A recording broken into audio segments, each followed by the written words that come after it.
نحمده ونصلي على رسوله الكريم اما بعد اعوذ بالله السميع العليم من الشيطان الرجيم من همزه ونفخه ونفثه بسم الله الرحمن الرحيم ذلك من انباء الغيب نوحيه اليك وما كنت لديهم اذ اجمعوا امرهم وهم يمكرون۔ ترجمہ قرآن کے سبق میں سورہ یوسف آیت نمبر 102 سے پڑھیں گے ہم۔ پچھلی آیت میں ہم نے پڑھا تھا یوسف علیہ السلام کے والدین جب پہنچے، خواب کی تعبیر اللہ نے کئی سالوں کے بعد جب سچ کر دی، یوسف علیہ السلام نے اس وقت ایک دعا کی۔ اب وہ واقعہ جو ہے کمپلیٹ ہو چکا ہے، لیکن ان اگلی چند آیتوں میں جو ہے اللہ رب العالمین نے اس واقعے پر اب کچھ تبصرہ کیا۔ اللہ فرماتے ہیں ذالک من انباء الغیب، یہ غیب کی خبریں ہیں۔ انہوں نے پوچھا تھا نا مشرکین مکہ نے کہ جو ہے یعقوب علیہ السلام ان کی اولاد فلسطین سے مصر کیسے آئے، آپ صلی اللہ علیہ وسلم کو نہیں پتہ تھا، انہوں نے آزمانے کے لیے پوچھا تو اللہ تعالیٰ نے پورا واقعہ تفصیلاً بتانے کے بعد فرمایا کہ یہ غیب کی خبریں ہیں، نوحیہ الیک، ہم آپ پر وحی کرتے ہیں، ما کنت لدیہم، آپ نہیں تھے اس وقت، اذ اجمعوا امرہم، جب وہ جمع ہوئے تھے اپنے حکم پر، اپنے معاملے پر، ہم یمکرون، جب وہ تدبیریں کر رہے تھے، خفیہ طور پر جب پلاننگ کر رہے تھے کہ یوسف کو کیا کریں، کنویں میں ڈالیں یا قتل کرتے ہیں۔ اللہ فرماتے آپ کو نہیں پتا تھا کیونکہ آپ نہیں تھے، یہ ہم نے وحی کی ہے۔ تو یہاں سے عقیدہ جو ہے، عقیدے کا مسئلہ ہم میں ملتا ہے کہ نبی کریم صلی اللہ علیہ وسلم عالم الغیب نہیں ہے، عالم الغیب ذات صرف اللہ کی ہے، اور نبی کریم صلی اللہ علیہ وسلم ہر جگہ پر حاضر ناظر بھی نہیں ہے، ٹھیک ہے نا۔ یہ عقیدہ غلط ہے کہ آپ صلی اللہ علیہ وسلم کے متعلق یہ عقیدہ رکھنا کہ آپ صلی اللہ علیہ وسلم کو ہر چیز کی خبر ہے، آپ عالم الغیب ہیں، نہیں۔ اللہ تعالیٰ فرماتے آپ کو نہیں پتا تھا، ہم نے آپ کو خبر دی، یہ واقعہ ہم نے سنا ہے، وحی کی ہے ہم نے۔ وما اکثر الناس ولو حرصت بمؤمنین، اور نہیں اکثر لوگ جو ہے وہ ہدایت پانے والے نہیں ہیں، اگرچہ آپ اس بات کی حرص رکھیں کہ آپ یہ یعنی واقعہ سننے کے بعد بھی مشرکین مکہ نے نہیں قبول کیا اسلام۔ اللہ تعالیٰ نے فرمایا آپ کو تو حرص ہے کہ یہ مومن بن جائیں، لیکن ان میں سے اکثر لوگ ایمان لانے والے نہیں ہیں۔ وما تسألهم علیہ من اجر، آپ ان سے کوئی مزدوری تو نہیں مانگتے، ان ہوا الا ذکر للعالمین، مگر یہ نصیحت ہے تمام جہان والوں کے لیے، صرف ان مکہ والوں کے لیے نہیں ہے۔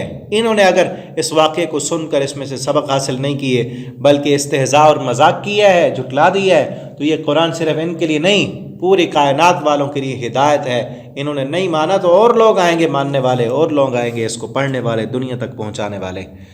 وَكَأَيٍّ مِّنْ آیَةٍ فِي السَّمَاوَاتِ وَالْأَرْضِ، اور کتنی نشانیاں ہیں، اس واقعے میں بھی کئی نشانیاں اللہ فرماتے ہیں اس کے علاوہ، یہ تو ایک واقعہ ہم نے بیان کیا یوسف علیہ السلام کا، اس آسمان اور زمین میں کئی آیتیں اور کئی نشانیاں ہماری قدرت کی موجود ہیں۔ یمرون علیہا، یہ گزرتے ہیں ان نشانیوں پر، یہ دیکھتے ہیں ان کو، وہم عنہا معرضون، یہ دیکھ کر ان نشانیوں سے منہ موڑ لیتے ہیں، اعراض کرتے ہیں۔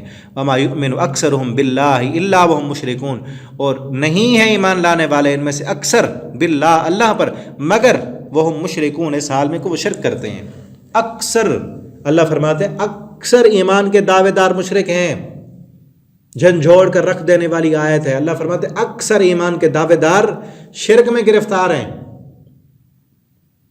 تو اس آیت کو سامنے رکھیں۔ آج جو لوگ کہتے ہیں نا صرف کلمہ پڑھنے سے جنت مل جائے گی، نہیں، کلمہ تو منافقوں نے بھی پڑھا تھا، اور اللہ تعالیٰ کیا فرماتے ہیں اکثر ایمان، یہاں ایمان لانے والے جو ہے نا، ایسے سمجھ ایمان کے دعوے دار، دعویٰ تو کیا ایمان کا، کلمہ پڑھ لیا، لیکن کیا فرمایا الا وہم مشرکون، اس حال میں کہ وہ مشرک ہیں، کلمہ بھی پڑھتے ہیں، شرک بھی کرتے ہیں اللہ کی ذات میں، اللہ کی صفات میں، دوسروں کو شریک کر دیا، جو صفتیں اللہ کی ہیں، جو کام اللہ کے ہیں، جو اللہ رب العالمین کی صفات ہیں وہ غیروں کو دے دیں، بلکہ کئی لوگوں نے تو اللہ رب العالمین سے بھی بڑھا دیا۔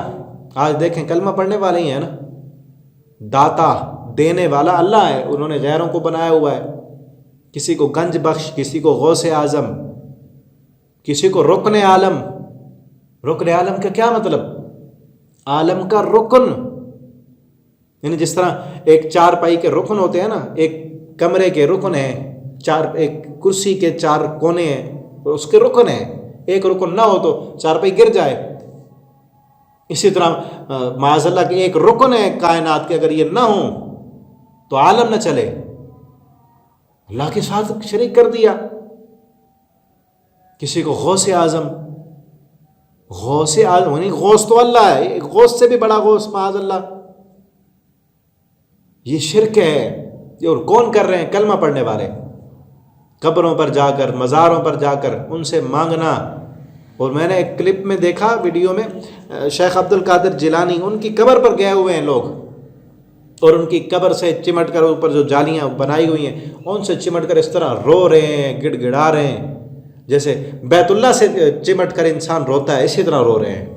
اور کیا کہہ رہے ہیں؟ یا غوث تیرے در پہ آئے ہیں، تیرے در پہ آنے والا خالی نہیں جاتا. دنیا کیا کہے گی؟ اتنی بڑی دربار سے بندہ خالی آ گیا، تو نے دے گا تو کون دے گا؟ یہ کیا ہے؟ اللہ ہدایت دے ہمارے ان لوگوں کو. اکثر اللہ کی قرآن کی یہ آیت بالکل صحیح ثابت آتی ہے کہ کلمہ کے دعوے دار، اپنے آپ کو مسلمان کہنے والے، کئی اللہ کے بندوں کو، اللہ کے، ٹھیک ہے اللہ کے ولی تھے، بزرگ تھے، نیک تھے، وہ تو ساری زندگی اسی کام سے روکتے رہے کہ ایک اللہ سے مانگو، کسی اور سے نہیں مانگنا. سب کچھ دینے والا اللہ ہے. انہوں نے جب وہ فوت ہو گئے، انہی کے درباروں پر، ان کی قبروں کو درباریں بنا لی، مزار بنا لیے. وہاں پہ جا کے کوئی بیٹے مانگ رہے ہیں، کوئی پریشانیاں دور کرانے کے لیے جا رہے ہیں، کوئی 9 راتیں اپنے جو ہے نا عورتوں کو وہاں چھوڑ کے آتے ہیں کہ بیٹا نہیں ہو رہا تو ہو جائے گا. اللہ رب العالمین ہدایت دے ہمارے لوگوں کو، اور کوشش کریں، محنت کریں، توحید کا پیغام لوگوں تک پہنچائیں. آج لوگوں کے عقیدے بگڑے ہوئے ہیں. نفع نقصان کا مالک ایک اللہ ہے، لوگوں کی امیدیں غیروں سے ہیں. توہم پرستی. اور یہ جو مہینہ ہم گزار رہے ہیں رجب کا، اس میں کئی طرح کی بدعات اور رسومات کرتے ہیں. کئی مہینوں میں کہتے ہیں بلائیں اترتی ہیں، نحوستیں ہوتی ہیں، صبح کو جو ہے ادھار دے دیا، سارا دن جو ہے ادھار ہی چلے گا. یعنی نفع تمہارا، نفع نقصان تمہارا اسی میں ہے. ایک بندہ جو آ گیا اور پھر کہتے ہیں یہ فلاں مل گیا تھا نا، یہ منحوس ہے، اس کی وجہ سے ہمیں نقصان ہو رہا ہے. نفع نقصان کا مالک اللہ ہے. ہمارے اپنے کرتوت ہیں جو ہمیں خرابیوں کی طرف لے جاتے ہیں. تو اپنے عقیدوں کو درست کریں، اللہ سے دعا کریں اللہ رب العالمین ہمیں عقیدہ توحید کی سمجھ عطا فرمائے، اور اللہ کے اس قرآن کی آیت کو یاد رکھیں. اپنے دوستوں کو، رشتہ داروں کو، احباب کو توحید کا پیغام دیں. اور توحید کب سمجھ آئے گی؟ جب قرآن کو سمجھ کر پڑھیں گے، جب قرآن کو ترجمے سے پڑھیں گے. پھر یہ چیز سمجھ آئے گی کہ اکثر ایمان کے دعوے دار مشرک ہیں. کئی کلمہ پڑھنے والے بھی، منافق بھی پڑھا کرتے تھے کلمے کے مطابق نہیں. کلمہ تو کہتے لا الہ الا اللہ، کوئی نفع نقصان کا مالک نہیں، کوئی معبود نہیں، کوئی الہ کا کیا معنی؟ عبادت کے لائق تو ہم ترجمے میں پڑھ لیتے ہیں، لیکن الہ کس کو کہتے ہیں؟ جس کے پاس انسان جا کر پناہ لے. یہ سارے معنی الہ کے موجود ہیں. جس کے پاس پناہ لی جائے، جو پیدا کرنے والا ہو، جو پالنے والا ہو، جو پرورش کرنے والا ہو. جب ادھر ادھر سے آدمی پوری کائنات سے مایوس ہو کر جہاں جا کر جس کو پناہ ملے، جس ہستی کے پاس انسان کے دل کو چین اور قرار ملے، اس کو الہ کہتے ہیں.